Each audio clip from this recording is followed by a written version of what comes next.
Hello student. आज हम start करने जा रहे हैं इंडियन पॉलिटी का ये हमारा पहला लेक्चर है, जिसमें हम कवर करेंगे भारत का संवैधानिक विकास के बारे में। ये जितने भी एमसीक्यू क्वेश्चन पूछे गए हैं सारे किसी न किसी एग्ज़ाम में आए हुए क्वेश्चन पूछे गए हैं। तो शुरू से आखिर तक हम इंडियन पॉलिटी को कवर करेंगे और जितने भी इंपॉर्टेंट क्वेश्चन बन सकते हैं उसके बारे में हम चर्चा करेंगे। तो पहला इसमें जो क्वेश्चन है, किस अधिनियम के द्वारा अंग्रेजों ने अखिल भारतीय संघ प्रस्तापित किया था? जो ये अखिल भारतीय संघ था किस एक्ट के द्वारा आया था? तो इस एक्ट की बात करें, इसका राइट आंसर होगा ऑप्शन डी। ठीक, भारत सरकार अधिनियम 1935। इसके तहत अखिल भारतीय संघ प्रस्तावित किया गया था। अब ये एक्ट आया, इस एक्ट के बारे में हम देख लेते हैं क्या क्या इस एक्ट के बारे में चर्चा है। जैसे अखिल भारतीय संघ की यदि हम बात करें तो अखिल भारतीय संघ जो है, इसमें ब्रिटिश प्रांत के ब्रिटिश प्रांत के इसमें 11 प्रांत थे और 6 कमिश्नरी क्षेत्र थे। इनको इस संघ में शामिल होना अनिवार्य था। इसके बाद फिर कुछ देसी रियासतें थीं। ये देसी रियासतें अपने आप में स्वतंत्र थीं कि ये शामिल हो भी सकती हैं, नहीं भी हो सकती हैं, लेकिन ये शामिल नहीं हो पाए, जिसके कारण से ये संघ नहीं बन पाया। अखिल भारतीय संघ भारत सरकार अधिनियम 1935 के तहत ये बात कही गई है। और क्या इम्पोर्टेंट बात है, और इसमें एक इम्पोर्टेंट बात है कि जो प्रांत थे, प्रांत मतलब समझ गए आप, स्टेट की बात हो रही है, ठीक है। जैसे आपका उत्तर प्रदेश है, मध्य प्रदेश है, इसी तरीके से 11 प्रांत है। तो हम जैसे प्रांत की यदि बात करें तो प्रांत पर इनको स्वायत्ता यानी कि अपने आप में स्वतंत्र हो गए, स्वायत्त हो गए, या अपने किसी भी विषय पर ये सरकारें जो हैं कानून बना सकती थी खुद ही, ठीक है, नहीं कानून बना सकती थी, अपने आप में स्वतंत्र हो गई सन 1935 एक्ट के तहत। जब ये पहली बार इसमें जो लाया गया था, यानी कि जो कानून है, इससे पीछे के एक्ट में इसको कानून बनाने की मतलब शक्ति नहीं थी। अब इनको शक्ति दे दी गई 1935 एक्ट के तहत। और क्या बात हुई है इसमें, और एक इम्पोर्टेंट बात हुई है कि इसमें जो है आपके केंद्र में द्वैध शासन लागू कर दिया गया सन 1935 के तहत। केंद्र में द्वैध शासन लागू कर दिया गया 1935 के तहत। इससे पहले जो एक्ट था 1919 ईयर आपका 1919, इसमें द्वैध शासन लागू किया गया था। किसमें? प्रांतों में। प्रांतों में पहली बार द्वैध शासन लागू किया गया था। फिर जब 1935 आगा तो प्रांत से हटा करके फिर केंद्र में लागू कर देंगे द्वैध शासन, ठीक है। अब ये जो द्वैध शासन है, इसकी अगर जांच की बात करें तो किसी ने की थी इसकी जांच? अलेक्जेंडर मूडी मैन एक व्यक्ति थे, इन्होंने इसकी जांच की थी, अलेक्जेंडर मूडी मैन। और 1935 के तहत और क्या बातें हैं, इसके तहत जो है दिल्ली में एक संघीय न्यायालय की स्थापना हुई, जिसमें एक मुख्य न्यायाधीश और 6 अन्य न्यायाधीश होते थे। तो पहला मुख्य न्यायाधीश कौन था? सर मोरिस गेवर, ठीक है। और इसमें बर्मा भारत से अलग हुआ सन 1935 से, बर्मा भारत से अलग हो गया, बर्मा भारत से अलग हो गया और 2 प्रांत बने, उड़ीसा और सिंध 2 प्रांत बने 1935 के एक्ट के तहत। और अपशिष्ट शक्तियाँ जो हैं इसमें, वो किसे दे दी गई? वायसराय को दे दी गई, वायसराय को अपशिष्ट शक्तियाँ दे दी गई। तो पहला वायसराय कौन था? लॉर्ड कैनिंग, ठीक है। तो अपशिष्ट शक्तियाँ किसे दे दी गई? वायसराय को दे दी गई। तो इसमें क्या क्या बातें इंपॉर्टेंट हो गई मैंने आपको बताई कि पहली बात तो अखिल भारतीय संघ प्रस्तापित किया गया था 1935 एक्ट के तहत। प्रांत अपने आप में स्वतंत्र हो गए, किसी भी विषय पर भी कानून बना सकते हैं। उन्हें केंद्र के सरकार से कोई हस्तक्षेप, कोई प्रमाण, कोई किसी चीज़ की आवश्यकता नहीं है। और क्या, प्रांत के गवर्नर अब सरकार के अधीन नहीं रहेंगे, वे भी अपने कानून बना सकते हैं स्वयं। अपशिष्ट शक्तियाँ वायसराय को दे दी गई और एक संघीय न्यायालय की स्थापना हुई दिल्ली में इसमें। और केंद्र में द्वैध शासन लागू कर दिया गया, केंद्र में द्वैध शासन लागू कर दिया गया, प्रांत से हटा करके और केंद्र में द्वैध शासन लागू कर दिया गया। बर्मा भारत से अलग हुआ और 2 प्रांत बने, उड़ीसा और सिंध। ये 1935 के एक्ट की बात है। अभी एक्ट आए, इस एक्ट के बारे में हम और चर्चा कर लेते हैं। जैसे आपका 1919 का एक्ट, 1919 का एक्ट क्या कहता है? इसको हम मॉन्टेग्यू चेम्सफोर्ड सुधार अधिनियम भी कहते हैं। क्या कहते हैं इसको? मॉन्टेग्यू चेम्सफोर्ड सुधार अधिनियम भी हम इसको कहते हैं 1919 को। इसमें क्या किया था? इसमें पहली बार प्रांतों में द्वैध शासन लागू किया गया था। पहली बार प्रांतों में द्वैध शासन लागू किया गया था। फिर 1935 में जब आएगा एक्ट तो प्रांतों से हटा करके फिर केंद्र में दो शासन लागू कर दिया जाएगा। ठीक है, इतनी बात आपको समझ में आ गई। और इसमें क्या बात थी, इसमें जो है पहली बार महिलाओं को मताधिकार का अधिकार दिया गया। 1919 एक्ट के तहत पहली बार महिला भी इसमें वोट डाल सकती हैं, ये बात इसमें कही गई। 1919 का और अधिक विस्तार कर दिया गया, क्योंकि इसमें विस्तार किया और कर दिया गया क्योंकि इसमें जो हैं आपके सिख हैं, ठीक है, ईसाई लोग हैं आपके, ईसाई हैं आपके, और एंग्लो इंडियन और यूरोपियन ये भी वोट डाल सकते हैं। और विस्तार किया गया क्योंकि जब 1919 का एक्ट था तो उसमें सांप्रदायिक का जो निर्वाचन था सिर्फ मुस्लिमों को ही दिया गया था। फिर 1919 में और अधिक इसे विस्तार कर दिया जाएगा। अब हम देख लेते हैं इंडियन काउंसिल एक्ट 1852 यानी कि भारत परिषद अधिनियम।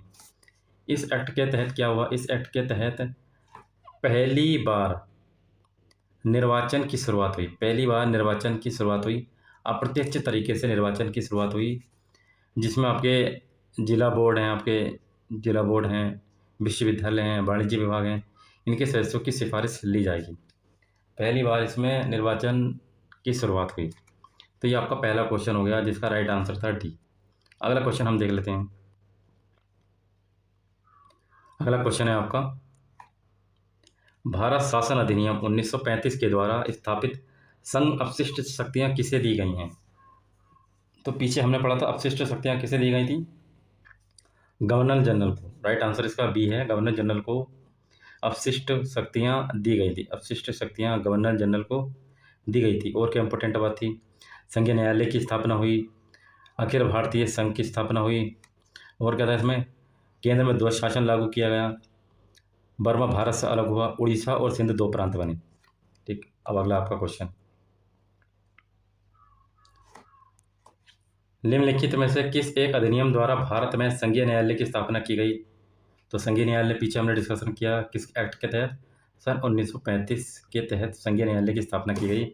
तो इसमें कोई आंसर नहीं है, तो राइट आंसर होगा डी, उपर्युक्त सभी। ठीक है, अब ये एक्ट आए, इस एक्ट के बारे में हम और चर्चा कर लेते हैं। जैसे 1861 का एक्ट क्या था ये, इसमें पहली बार जो है सहयोग की नीति के तहत, यानी कि जो ब्रिटिश सरकार थी, तो ब्रिटिश सरकार ने कहा कि हम जो भी कोई काम करेंगे, कोई बात करेंगे, तो इसमें भारतीयों का सहयोग जरूर लेंगे कि ये कानून बनाए नहीं बनाए। यानी कि सहयोग की नीति के तहत भारतीयों को सहयोग प्राप्त हुआ इस एक्ट के द्वारा, पहले ऐसा नहीं होता था।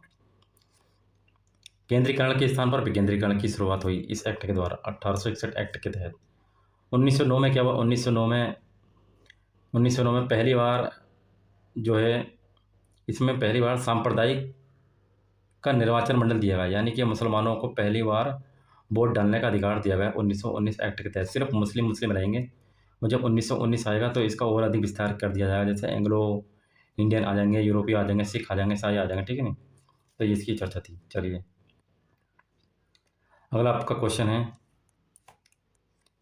निम्नलिखित में से अधिनियमों किस अधिनियम के फलस्वरूप बर्मा भारत से अलग हुआ। तो ये पीछे हमने कई बार डिस्कशन कर लिया। सन 1935 के तहत बर्मा भारत से अलग हुआ और दो प्रांत भी बने थे, उड़ीसा और सिंध। केंद्र में दो शासन लागू कर दिया गया था। अपशिष्ट शक्तियां वायसराय को दी गई, गवर्नर जनरल को दी गई। ठीक है, एक संघीय न्यायालय की स्थापना हुई, अखिल भारतीय संघ की स्थापना हुई इस एक्ट के द्वारा। 1909 एक्ट क्या कहता है, 1909 एक्ट क्या कहता है, पहली बार मुसलमानों के लिए अलग निर्वाचन मंडल दिया गया। पहली बार मुसलमानों के लिए अलग निर्वाचन मंडल दिया गया। जब 1919 आएगा तो इस निर्वाचन मंडल का विस्तार करके इसमें ईसाई, यूरोपीय, सिख, एंग्लो इंडियन सब आ जाएंगे। ठीक है नहीं, और इस 1909 एक्ट के तहत वायसराय की जो कार्यकारिणी परिषद थी, इसमें भारतीयों को शामिल किया गया था। उस भारतीय का नाम क्या था, एसपी सिन्हा। एसपी सिन्हा इन्हें शामिल कर दिया गया था। और भारतीय जो परिषद थी इसमें दो दो लोग थे, एक का नाम था केसी गुप्ता और दूसरे का नाम था सैयद हुसैन बिलग्रामी। सैयद हुसैन बिलग्रामी ये दो व्यक्ति थे जिन्हें भारत परिषद में शामिल किया गया था, पहली बार ऐसा हुआ था। तो इसको हम पार्लियामेंट सुधार अधिनियम भी हम इसको कहते हैं। 1909 को मोर्ले कौन भारत के जो थे वो सचिव थे, और मिंटो कौन थे, वायसराय थे। ठीक, अगला आपका क्वेश्चन है, अगला क्वेश्चन हम देख लेते हैं।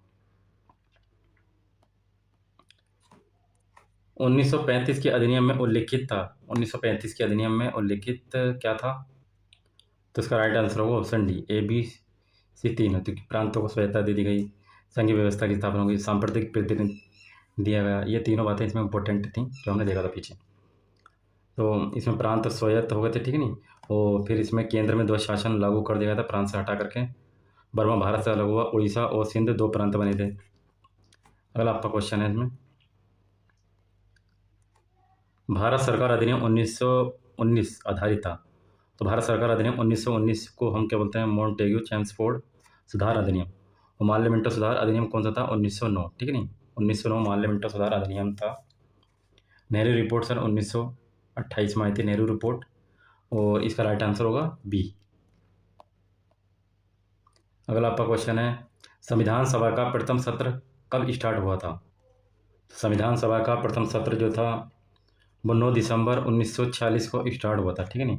9 दिसंबर 1946 को स्टार्ट हुआ था। इसकी प्रथम बैठक हुई थी, कहाँ पर हुई थी, दिल्ली में इसकी प्रथम बैठक हुई थी। और इसके जो है सबसे वरिष्ठतम सदस्य जो थे, डॉक्टर सच्चिदानंद सिन्हा को अस्थायी अध्यक्ष चुना गया था।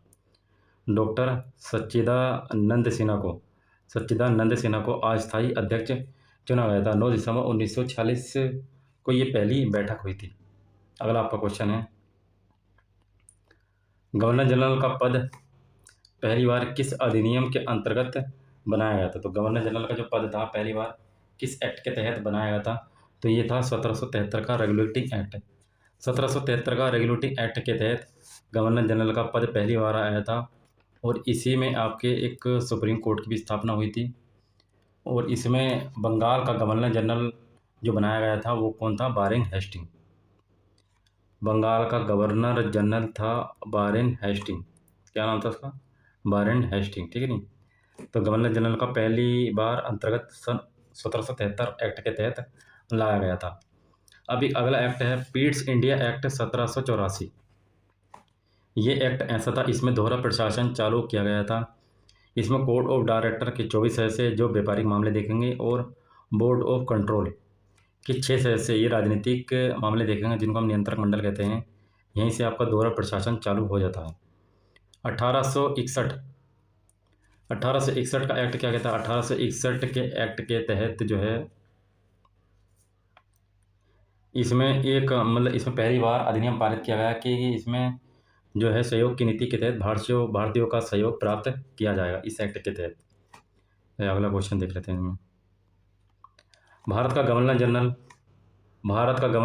वो बंगाल का गवर्नर जनरल जो था, भारत का गवर्नर जनरल बनाया गया था। तो बंगाल का गवर्नर जनरल जो था जिसका नाम था वारेन हेस्टिंग, वो भारत का कब गवर्नर जनरल बना, ये इसमें पूछा गया, ठीक है। तो ये बना था 1833 एक्ट के तहत, 1833 एक्ट के तहत। तो भारत का गवर्नर जनरल कौन बन गया, लॉर्ड विलियम बेंटिंग को भारत का गवर्नर जनरल बनाया गया। फिर इसके बाद भारत का वायसराय बनेगा। वायसराय कब बनाया जाएगा, जब 1858 आएगा, 1858 में फिर भारत का वायसराय बना दिया जाएगा, जो बनेंगे लॉर्ड कैनिंग। तो फिलहाल इसमें 1833 एक्ट के तहत बंगाल का गवर्नर जनरल जो है अब पूरे भारत का गवर्नर जनरल बन जाएगा। अब ये पूरे भारत का बन गया। पूरे भारत का बनने के बाद अब ये जो भी कानून बनाएगा वो पूरे के पूरे भारत पर लागू होगा, पूरे भारत पर लागू होगा।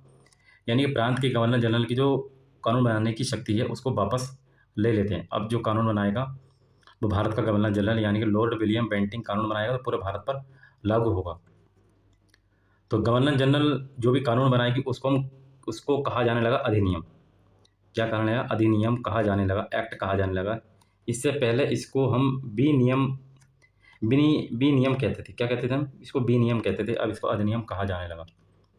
तो गवर्नर जनरल की परिषद में पहले 3 सदस्य हुआ करते थे, अब इसमें 4 सदस्य हो गए। 4th सदस्य जो जोड़ा गया था गवर्नर जनरल की जो परिषद में, जो 4th सदस्य था वो था विधि सदस्य, यानी कानून का ज्ञाता जोड़ा गया था, जिसका नाम था लॉर्ड मेकाले। लॉर्ड मेकाले को इसमें जोड़ा गया था और 1953 में इसे पूर्ण सदस्य मान लिया जाएगा, ठीक है नहीं। ये परिषद में भाग ले सकता था लेकिन वोट डालने का अधिकार नहीं था।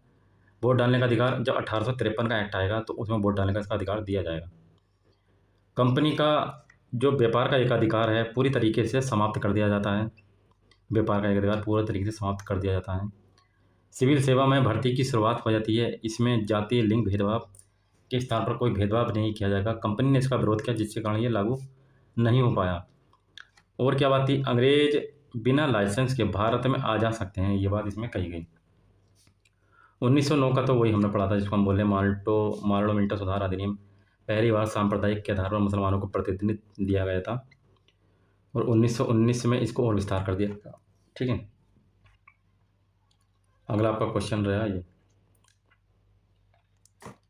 किस अधिनियम के द्वारा कलकत्ता में सुप्रीम कोर्ट की स्थापना की गई थी? तो सुप्रीम कोर्ट की स्थापना हुई थी रेगुलेटिंग एक्ट 1773 के तहत। ठीक है, और बंगाल का गवर्नर जनरल कौन बना? बारिंग हेस्टिंग। अगला आपका क्वेश्चन रहा इसमें, माल्य मिंटो सुधार अधिनियम 1909 का कौन सा प्रावधान नहीं है? तो कौन सा प्रावधान नहीं है, एक एक करके हम इसमें डिस्कशन करते हैं। तो पहला इसमें जो हैगा, पहला आपका है विधान परिषद के आकार में वृद्धि। तो विधान परिषद के आकार में वृद्धि का अधिकार था 1919 के तहत, क्योंकि विधान परिषद में पहले सदस्य थे 16, अब सदस्य कितने हो गए? 60 बढ़ाकर कर दिए गए थे, तो इसका अधिकार दिया गया था। केंद्रीय विधान परिषद में सरकारी बहुमत था, तो ये भी राइट आंसर है। सांप्रदायिक और पृथक निर्वाचन पद्धति की शुरुआत की गई थी, ये भी एक राइट आंसर है। पहली बार मुसलमानों को अलग निर्वाचन मंडल दिया गया था 1909 के तहत, सिर्फ मुस्लिम को दिया गया था 1909 के तहत। जब 1919 आएगा तो इसमें विस्तार कर दिया, इसमें सिख, ईसाई, एंग्लो इंडियन सब लोग इसमें शामिल हो जाएंगे। अगला आपका क्वेश्चन है, केंद्रीय विधान परिषद में निर्वाचित सदस्यों को स्थान नहीं था, तो राइट आंसर आपका यही हो जाएगा, डी ऑप्शन। केंद्रीय विधान परिषद में निर्वाचित सदस्यों को स्थान ये कह रहा नहीं था, जबकि पहला हमने पढ़ा था विधान परिषद के आकार में वृद्धि की गई थी, तो इसमें विधान परिषद में सदस्यों को अधिकार था। पहले सदस्य 16 थे, 16 से बढ़ाकर कितने कर दिए गए? 60 कर दिए गए, इसकी वृद्धि इसमें कर दी गई। ठीक है, 60 कर दिए गए, और प्रत्यक्ष निर्वाचन प्रारंभ कर दिया गया, और सीमित मताधिकार कर दिया गया, यानी कि जो इतना टैक्स देखेंगे, जो इतनी संपत्ति का अधिकार रखते हैं, वही लोग इसमें वोट डालेंगे। प्रश्न पूछने का अधिकार भी था इसमें, लोकहित के मामलों पर प्रश्न पूछ सकते हैं, बजट के मामलों पर प्रश्न पूछ सकते हैं, ये बात इसमें चर्चा की गई थी। और वायसराय की कार्यकारिणी परिषद में पहले भारतीयों को चुना गया था, जिसका नाम था एसपी सिन्हा, और परिषद में 2 सदस्य और थे, जिसका नाम था केसी गुप्ता और सैयद हुसैन बिलग्रामी, 1909 एक्ट के तहत। अगला आपका क्वेश्चन है, निम्नलिखित में से कौन से अधिनियम ने ब्रिटेन ने एक ऐसे नियंत्रक बोर्ड की स्थापना का प्रावधान किया, जिसके माध्यम से ब्रिटिश सरकार भारत में ईस्ट इंडिया कंपनी के दीवानी, सैनिक और राजस्व संबंधी मामलों पर पूरी तरह नियंत्रण रख सके? कहने का मतलब यह है, ऐसा कौन सा एक्ट था जो दोहरा शासन बन गया था? तो ये था 1784 का एक्ट है, इसमें दोहरा प्रशासन बन गया था, एक कोड ऑफ डायरेक्टर अलग और एक बोर्ड ऑफ कंट्रोल, इसकी स्थापना हुई। कोड ऑफ डायरेक्टर के 24 सदस्य थे जो व्यापारिक मामले देखेंगे, बोर्ड ऑफ कंट्रोल के आपके 6 सदस्य जो आपके राजनीतिक मामले देखेंगे, 1784 के एक्ट के तहत ये बात इसमें कही गई थी। दोहरा प्रशासन इसके तहत चालू कर दिया गया। अगला आता है आपका 1833 का चार्टर एक्ट। 1833 का चार्टर एक्ट हमने पीछे डिस्कशन किया था। इस एक्ट के तहत केंद्रीकरण की व्यवस्था पड़ जाती है। अब जो बंगाल का जो गवर्नर जनरल था, भारत का गवर्नर जनरल बन जाएगा कौन? लॉर्ड विलियम बेंटिंग भारत का गवर्नर जनरल बनेगा। अब पूरे भारत के लिए कानून बनाएगा, और प्रांत के गवर्नर जनरल जो भी कानून बनाते थे उनकी शक्ति को वापस ले लिया जाएगा। इसमें एक सदस्य और जोड़ा जाएगा, लॉर्ड मैकाले जो विधि सदस्य था उसको जोड़ा गया, और कंपनी का व्यापारिक अधिकार पूरी तरीके से समाप्त कर दिया जाता है। सिविल सेवा में खुली भर्ती शुरुआत होती है, लेकिन ये कंपटीशन यानी कि लिखित पेपर के माध्यम से नहीं होती है, वो 1853 का एक्ट आएगा उसके माध्यम से उसकी शुरुआत होती है। तो बेसिकली इसका राइट आंसर आपका बी हो गया। अगला आपका क्वेश्चन है, ब्रिटिश सरकार के किस अधिनियम ने पहली बार भारत में शिक्षा के लिए 1 लाख रुपए दिए थे? तो राइट आंसर है इसका बी। 1813 एक्ट के तहत भारतीयों की शिक्षा पर 1 लाख रुपए खर्च कर दिया जाएगा। ये कितने? 1 लाख रुपये खर्च कर दिया जाएगा। और ईस्ट इंडिया जो है इसके साथ व्यापारिक एक अधिकार समाप्त कर दिया गया। सिर्फ चीन के साथ चाय का व्यापार बना रहेगा, वो भी आगे एक्ट आएगा 1833 में, उसमें समाप्त कर दिया जाएगा। ईसाइयों को भारत आने की अनुमति मिल गई 1813 एक्ट के तहत। और प्रांत के गवर्नर जनरल जो भी कानून बनाएंगे उसे संसद से पास कराना आवश्यक है। 1853 का एक्ट क्या कहता है? ये तो 1854 का आपका क्या था? वुड डिस्पैच, ये आपका शिक्षा से संबंधित था। शिक्षा से संबंधित था और ये किसके समय में आया था? लॉर्ड डलहौजी के समय में आया था, चार्ल्स वुड डिस्पैच। और इस एक्ट के तहत लंदन विश्वविद्यालय की तरह आपका मद्रास है, मुंबई है, कलकत्ता है, यहाँ पर भी विश्वविद्यालय की स्थापना की जाए। तो 1857 में कलकत्ता में विश्वविद्यालय की स्थापना की गई और 1855 में यूपीएससी आयोग, संघ लेबर आयोग की स्थापना की गई। ये शिक्षा से संबंधित था। अगला आपका क्वेश्चन है, कंपनी के व्यापारिक तथा राजनीतिक कार्यों को किस एक्ट के द्वारा अलग किया गया? तो ये पीछे हमने पढ़ा था, जो कंपनी के व्यापारिक और राजनीतिक मामले थे, ये किसके 1784 एक्ट के तहत अलग किया गया था, जिसमें court of director, board of control, इन दोनों को अलग कर दिया गया था। यहीं से दोहरा शासन लागू हो जाता है। तो राइट आंसर होगा इसका डी। ठीक है, राइट आंसर आपका डी। 1833 एक्ट के तहत हमने पढ़ा था कि केंद्रीकरण की व्यवस्था हुई। अब जो है बंगाल का गवर्नर जनरल अब पूरे भारत का गवर्नर जनरल बन जाएगा, और जो प्रांत के जो गवर्नर जनरल हैं वो अब कानून नहीं बनाएंगे, क्योंकि अब भारत का बन गया तो भारत का ही बनाएगा कानून। ठीक है, और अब जो भी कानून बनाएंगे ये तो उसको हम एक्ट बोलेंगे, अधिनियम बोलेंगे। इससे पहले के विनियम इसको बोला जाता था। और सिविल सेवा की भर्ती चालू हुई, लेकिन ये कंपटीशन के माध्यम से नहीं होती है, कंपनी का पूरी तरीके से एक अधिकार समाप्त कर दिया जाता है। किस अधिनियम ने पहली बार भारतवासियों को अपने देश के प्रशासन में कुछ हिस्सा लेने का संभव बनाया? इसका राइट आंसर आपका इंडियन काउंसिल एक्ट 1861। ठीक है नहीं, पहली बार ऐसा हुआ था इसमें कि अब भारतीयों का सहयोग लिया जाएगा। ठीक है नहीं, कि भारतीय भी इसमें सहयोग करेंगे। पहली बार ऐसा हुआ था कि इनका भी सहयोग इसमें किया जाएगा 1861 एक्ट के तहत। और केंद्रीकरण के स्थान पर विकेंद्रीकरण की शुरुआत होती है, और प्रांतों को कानून बनाने की शक्ति दी जाती है, लेकिन जो भी कानून बनाएंगे वो गवर्नर जनरल से पास कराना आवश्यक है।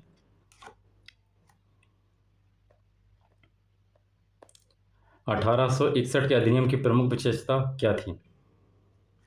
पहला इसमें है आपका, गवर्नर जनरल को आवश्यकता पड़ने पर अध्यादेश जारी करने का अधिकार दिया गया था।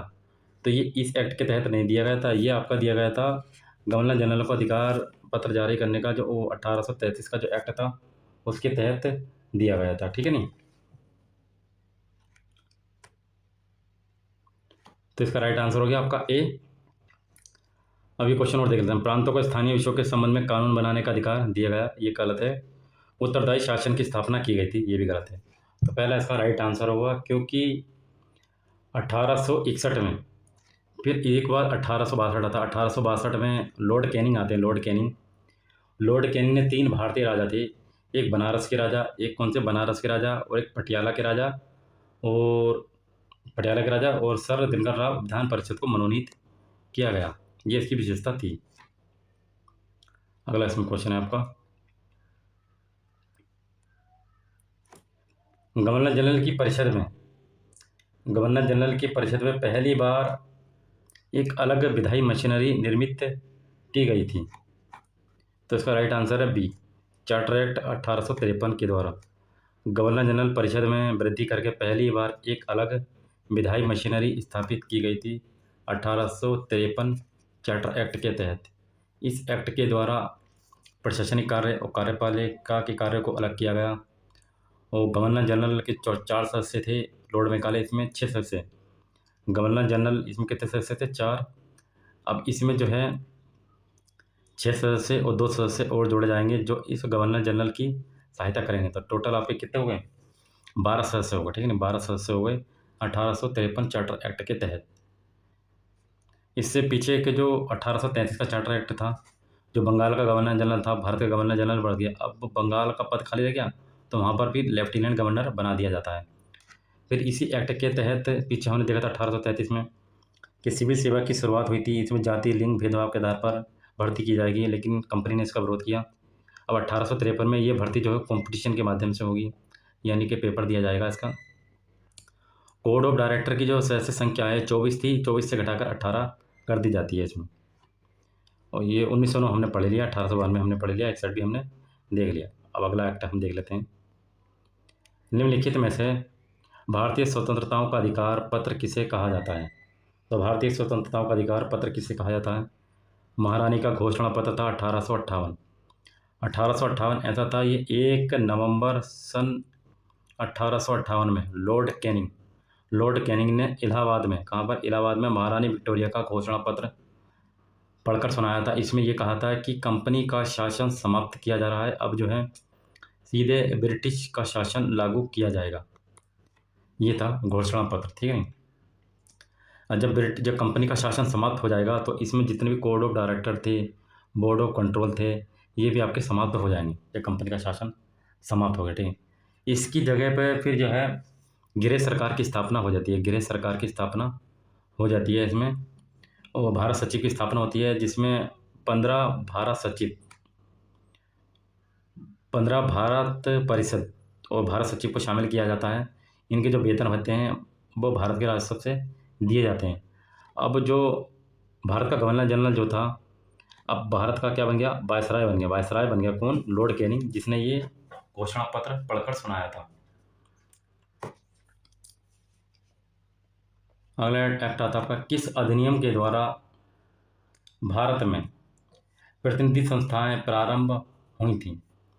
किस अधिनियम के द्वारा भारत में प्रतिनिधि संस्थाएं पहली बार प्रारंभ हुई थी?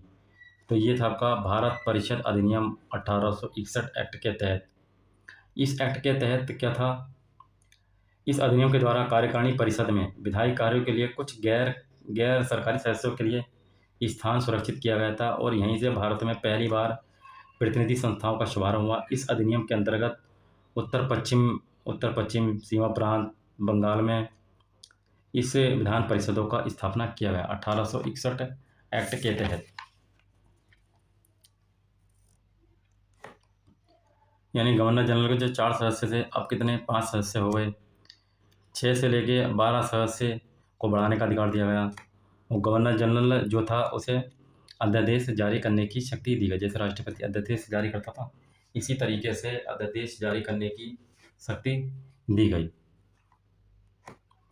अगला आपका क्वेश्चन है इसमें, किस एक अधिनियम के अंतर्गत अंग्रेजों ने भारत में पहली बार सांप्रदायिक निर्वाचन मंडल का प्रारंभ किया? तो पहली बार कब हुआ था? पीछे हमने कई बार हमने देख लिया।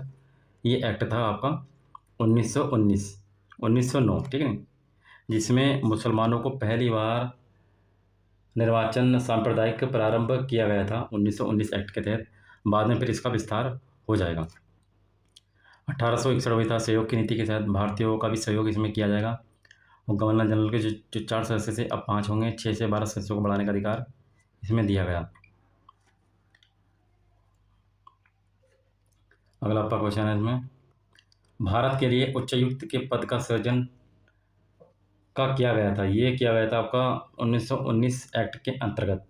1919 से जो था लंदन में भारत के उच्चायुक्त के कार्यालय का सृजन किया गया। अब तक जो है भारत के सचिव के द्वारा किए जा रहे जो कार्य थे, जैसे इसमें इसने क्या करा, प्रांतों में द्वैध शासन की व्यवस्था स्टार्ट कर दी। प्रांतों में द्वैध शासन लागू कर दिया जाएगा, 1935 में से समाप्त कर दिया जाएगा, ठीक है नहीं। और इसमें क्या था, इसमें जो सांप्रदायिक को बढ़ा दिया गया, जिसमें सिख, ईसाई और एंग्लो इंडियन, इनको भी इसमें शामिल किया गया, इसका और विस्तार कर दिया गया। पहली बार महिलाओं को वोट डालने का अधिकार इसमें दिया गया। अगला आपका राइट क्वेश्चन है, मॉन्टेग्यू चेम्सफोर्ड प्रस्ताव 1919 की क्या प्रमुख अनुशंसा थी? तो 1919 क्या कहता है? 1919 से जो था हमारा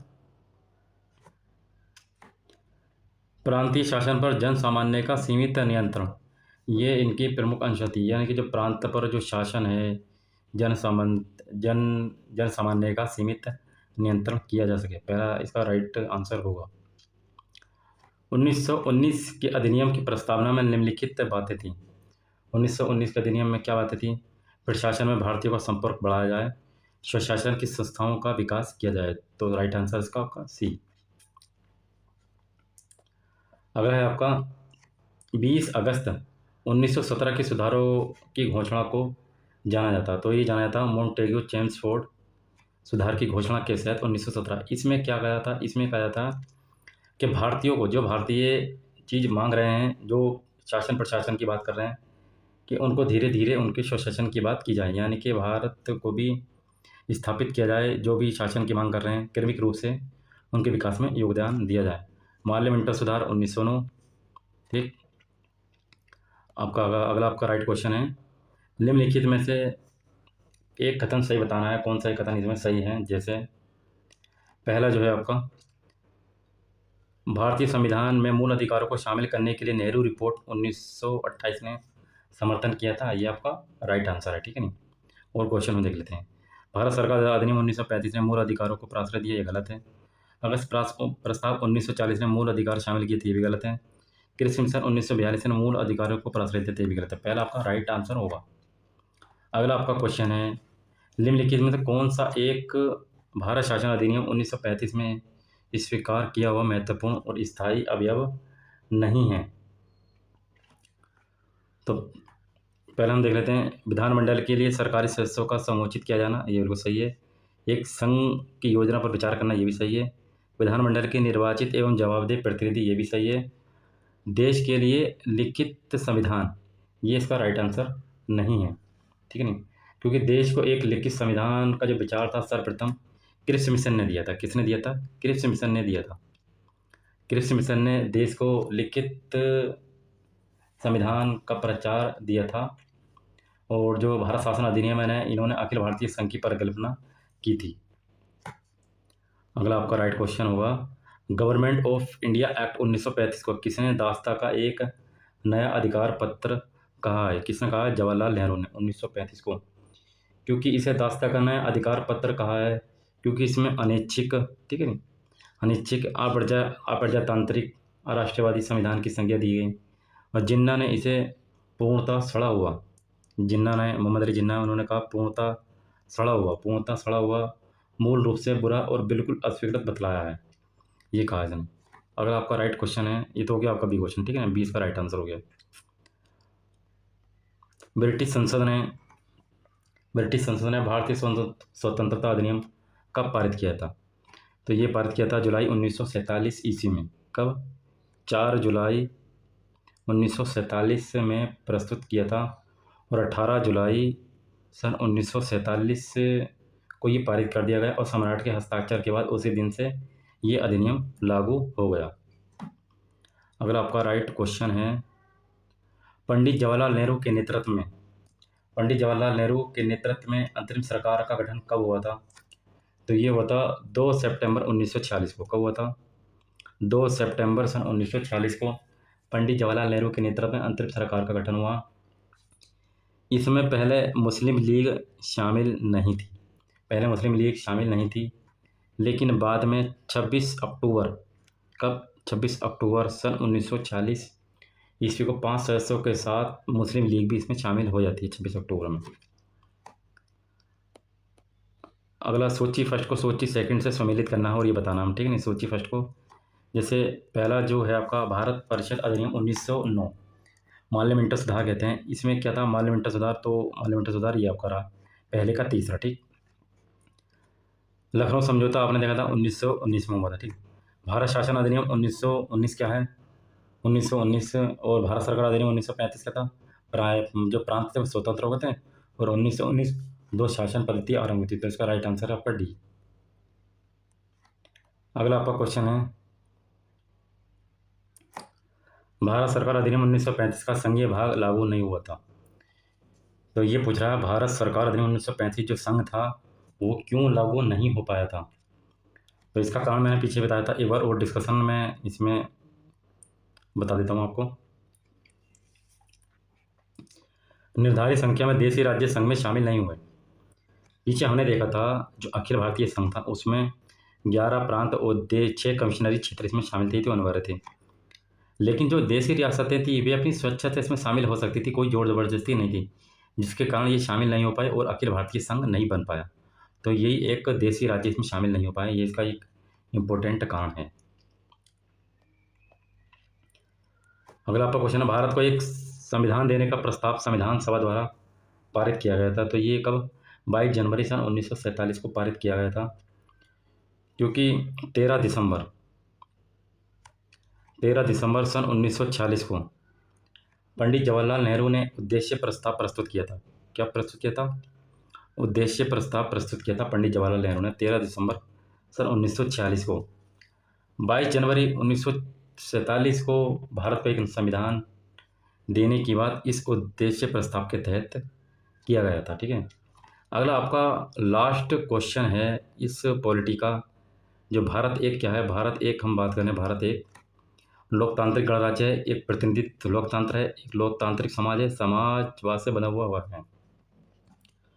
तो इसका राइट आंसर होगा डी। आपने संविधान की प्रस्तावना पढ़ी होगी। हम भारत के लोग भारत को एक संपूर्ण प्रभुत्व संपन्न समाजवादी पंथनिरपेक्ष लोकतंत्रात्मक गणराज्य बनाने के लिए, ठीक है नहीं, सामाजिक आर्थिक राजनीतिक न्याय, ये सारी की सारी बातें उसमें की गई हैं और इसके आपके 4 ऑप्शन सही हैं। ठीक, या फिर राइट आंसर हो गया। तो ये इसमें इंपॉर्टेंट बातें थीं। इंडियन पॉलिटी का ये पहला लेक्चर था भारतीय संविधान के बारे में, संवैधानिक इतिहास के बारे में हमने चर्चा की थी। अब हम नेक्स्ट टॉपिक जो नेक्स्ट वीडियो में पढ़ेंगे।